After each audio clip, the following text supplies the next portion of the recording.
The football frenzy waited until Saturday this week, and we have a handful of area teams looking to punch their ticket to the state final at Ford Field. Now, we didn't have enough time to get to every single thing on air tonight, so we're taking to the internet today so you don't miss any of the action. Teams brave the weather and less than ideal conditions, so of course our frenzy stops were at all 6 area teams in the playoffs. We'll start with D1.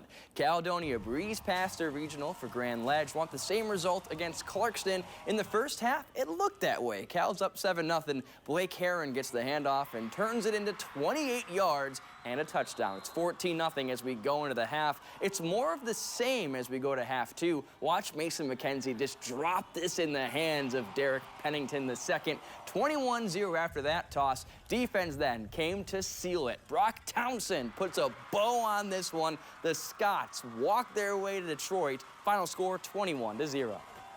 A blizzard all week. This was like Florida or California compared to what we practiced in this week. So just really super ecstatic for our kids.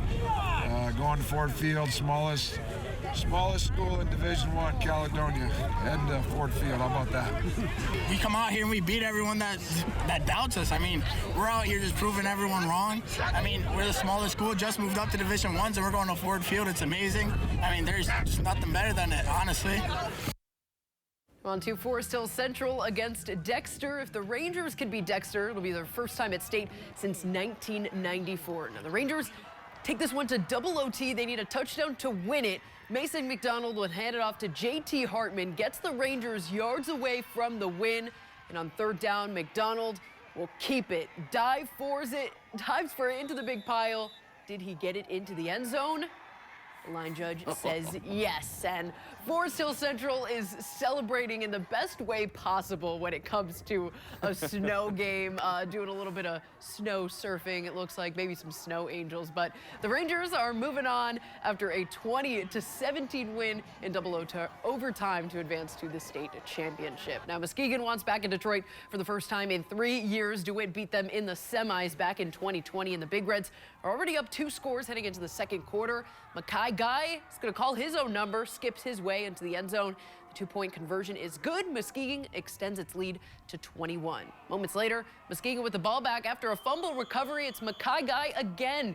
The snow really was not slowing this guy down. That was one of his 6 touchdowns of the day as the Big Reds go up 28-0. And they're going to throw this one despite the conditions, but it makes it all the more better. Destin Piggy there sliding in for the touchdown as they lead 35-0 as Muskegon wins it 49-21 as they are headed to the ship. On to D4 South, Christian and Edwardsburg trying to warm up before we get this thing going.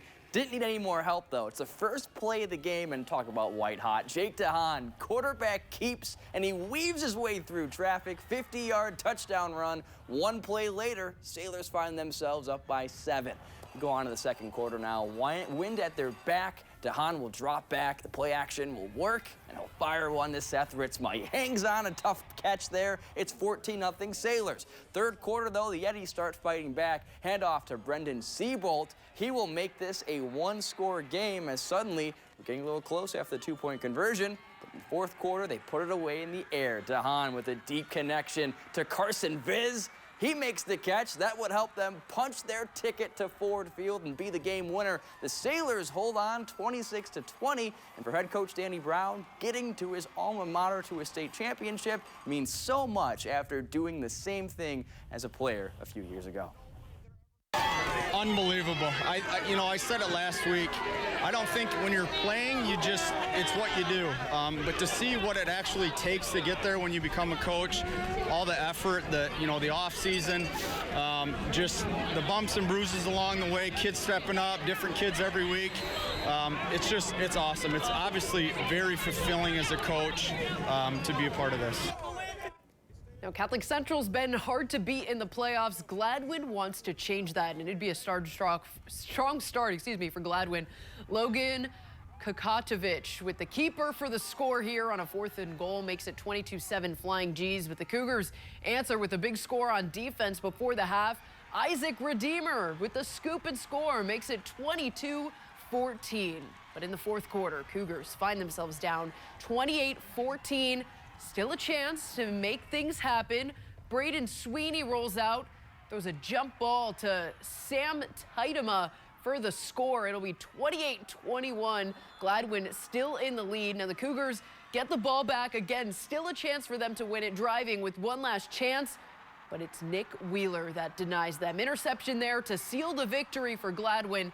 As the final score of this one ends 28-21. The defending state champs are upset.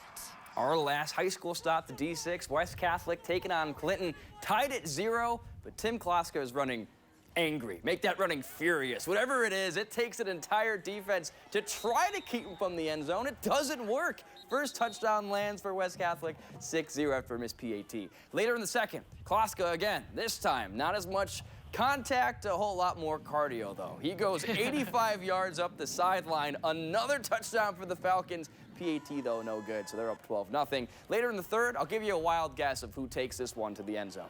Yeah, Kloska again. It's his 5th touchdown, this one for 65 yards. Falcons rolling at this point. They extend the lead to 26-0, and they are Detroit-bound, beating Clinton 33-14.